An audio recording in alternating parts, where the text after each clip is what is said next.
All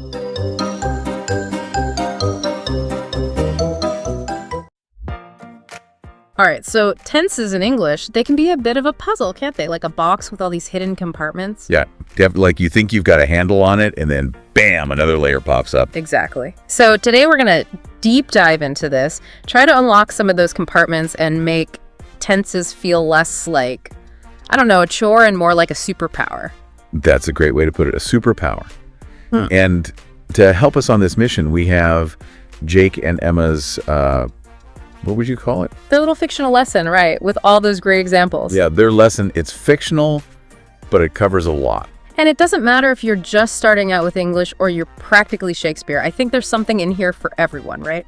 Because good grammar, that's the key. Oh, absolutely. It's the foundation for clear communication, no matter what your level is. Okay, so Jake and Emma, they start with the basics, the three big tenses: present, past, future. The foundation, you could say. Yeah, exactly. Like the scaffolding that everything else is built on. And then from there, well, it gets interesting. So let's start with the present tense, okay? Seems like it should be the easiest, right? You're just talking about what's happening right now. You'd think so, wouldn't you? But Jake and Emma, they point out there's actually a lot more to it. Oh, yeah. They break it down into 4 types. Simple present, present continuous, present perfect, and then there's present perfect continuous. Whoa, okay, so 4 different ways to talk about the present. Each one with its own specific job to do, really. Okay, so let's unpack this a bit. Let's start with simple present. Okay, so simple present, think about unchanging truths like the earth is round or water boils at 100 degrees Celsius. Okay, got it. And it's also for things you do regularly, right? Like habits, routines. Exactly, like I eat breakfast every morning, or the sun rises in the east. Oh, that's interesting. So it's not just for things happening right this second. Right, it's more about things that are generally true, always true, or true on a regular basis. And by using it for those like universal facts, we're kind of creating this shared understanding, right? Absolutely. It's like we're all agreeing on this basic truth about the world, like a starting point for communication. I like that, a starting point. Okay, so what about present continuous? This is where things are actually happening right now as we speak. Yeah, you got it. Think of it like this. I am talking to you, or you are listening to this deep dive. Very meta. It's like taking a snapshot, capturing a moment in action, freezing it in time. So if I were writing a story, I could use present continuous to make it feel really immediate, like the reader is right there in the action. Precisely. And you know what else is interesting about present continuous? What's that? It can also be used for future plans. Wait, really? Future? I thought we were in the present tense here. I know, right? It's a bit sneaky like that, but think about it. I am meeting my friend for lunch tomorrow, or we are traveling to Italy next month. These are things that will happen in the future, but we're using present continuous to talk about them. So it's not just about this second, but also what's coming up soon. It's like a little sneak peek into the future. Exactly, adding a layer of nuance to the present tense. Okay, I'm starting to see how these tenses can be a bit more complex than they appear on the surface. Oh yeah, there are layers to this. Okay, now for the ones that always trip me up, present perfect and present perfect continuous. Yeah, these two are often confused, but they actually have very distinct uses. Jake and Emma made it seem so straightforward, but I still mix them up sometimes. Well, let's see if we can break it down even further. So present perfect, think of it as a bridge between the past and the present. A bridge. Okay, I like that visual. So you're talking about actions that started in the past, but they have some kind of connection to now, some kind of relevance to the present. Okay, I think I'm getting it. So like, I have lived in this city for 5 years. The action of living here started in the past, but I'm still living here now. Exactly. You're highlighting the ongoing relevance of that past action to the present moment. Okay, that makes sense. So then what about present perfect continuous? How is that different? So present perfect continuous, it's similar to present perfect in that it connects the past to the present, but it emphasizes the duration of that past action leading up to now. Duration, so like how long something has been happening? Precisely. So instead of just saying, I have lived here, you'd say, I have been living here, to emphasize that it's been a continuous action for that whole time. Ah, okay, so it's like you're drawing a line from that past starting point all the way to the present, showing that the action has been happening continuously throughout that time. Exactly. You're not just stating a fact, you're emphasizing the ongoing nature of the action. Okay, I think I'm starting to get it. So if I wanted to emphasize how long I've been working on a project, I could say, I've been working on this project for weeks. It really emphasizes that feeling of ongoing effort. You got it. And you've just nailed the difference between present perfect and present perfect continuous. All right, well, I'm feeling a bit more confident about these present tenses now. What do you say we move on to the past? Let's do it. Time to fire up the time machine. The past is like a whole other world, isn't it? All those memories and experiences. It really is, and it's amazing how language lets us, I don't know, capture it all. Like a time machine, rewinding back to those moments that shaped who we are. Exactly. And just like with the present tense, there's a whole family of past tenses, each one with its own little personality. Yeah, we've got our 4 main types here. Simple past, past continuous, past perfect, and then there's past perfect continuous. Okay, so 4 different ways to look back in time, I guess you could say. Exactly. Each one giving us a slightly different perspective on those past events. Okay, so let's try on these different lenses, shall we? Starting with simple past, this seems like the most straightforward one. It is, pretty much. Right. Think, I ate dinner, she went to the store, they watched a movie.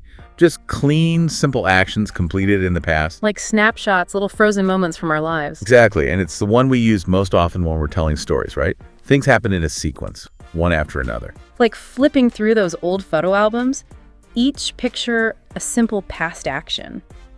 Now let's shift gears a bit, move on to past continuous. Okay, past continuous. What's this one all about? So this is for actions that were in progress at a specific point in the past, like you hit the pause button on a video. So instead of just saying, I ate dinner, I could say, I was eating dinner when the phone rang. Exactly. Now you're giving us more context, more happening in that past moment, a sense of ongoing activity. It's like you're zooming in on a specific scene, describing everything that was unfolding at that time. And, it can be really effective for building suspense in a story. Oh yeah, I see that. Like, the wind was howling outside as she slowly opened the door. Perfect example. Ah. Okay, now are you ready for the ones that tend to cause a bit of confusion? Uh-oh, here we go. Past perfect and past perfect continuous. Don't worry, they're really not that scary once you get the hang of them. I know. It's just that sometimes they feel a bit, I don't know, convoluted. Okay, well, let's try to untangle them then. Imagine you're telling a story about a trip you went on, okay?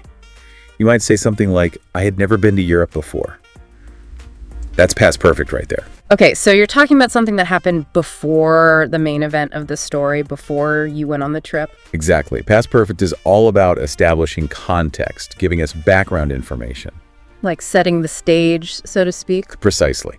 Now, past perfect continuous, it's similar, but it emphasizes the duration of an action leading up to another event in the past. So instead of just saying, I saved money, I could say, I had been saving money for months before I finally booked the trip. It emphasizes that ongoing effort. You got it. It's not just that the action happened. It's that it was happening continuously over a period of time leading up to that past moment. Okay, I'm starting to see the difference. It's subtle, but important. And, once you start using these tenses in your writing, you'll find that they add a whole new layer of richness and depth to your storytelling. Yeah, it's not just about getting the grammar right. It's about choosing the right tense to convey the specific feeling or nuance you want to express. Exactly. And remember, practice makes perfect, or at least it makes things a lot easier. The more you play around with these tenses, the more comfortable you'll become. Okay, I'm ready to practice, but first let's jump into the future tense. That's got to be the most exciting one, right? All those possibilities and dreams just waiting to happen. All right, the future tense. Feels like we've time traveled through the past and present, and now we're ready to blast off into what's next. It's exciting, isn't it? All those possibilities and dreams waiting to unfold. Absolutely. So where do we even begin? We've got these 4 types, right?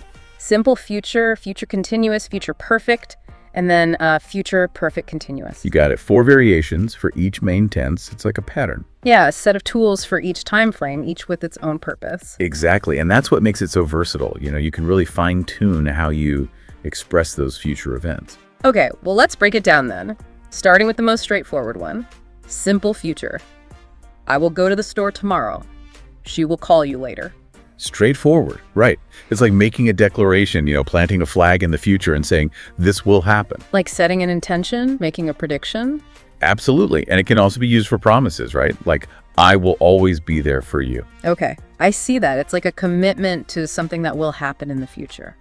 Now, let's move on to future continuous. This one's a bit more nuanced. Future continuous. Okay, what's the key here? Well, imagine you're zooming in on a specific moment in the future, okay?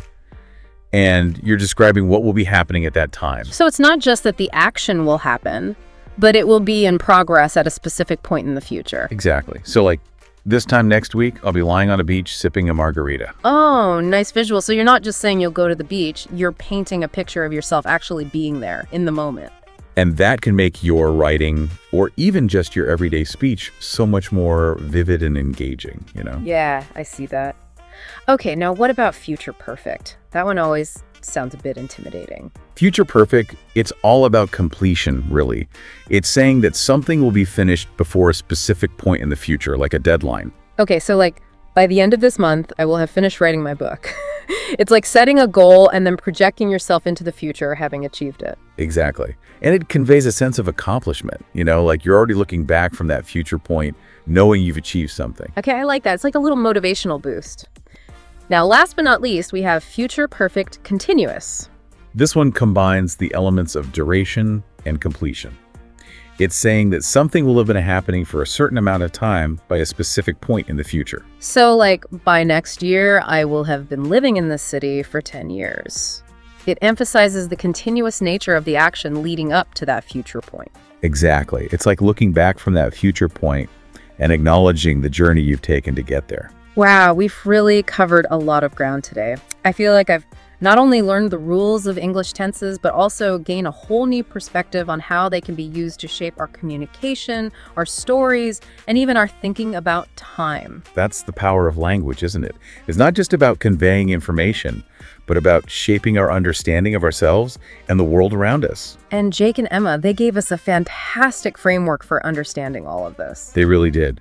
It's Yeah. amazing how much they packed into that little fictional lesson. So to all our listeners out there, don't be afraid to experiment with these different tenses. The more you practice, the more confident and fluent you'll become. Exactly. Have fun with it, play around with those different shades of meaning, and see how they can enrich your communication. Until next time, happy time traveling.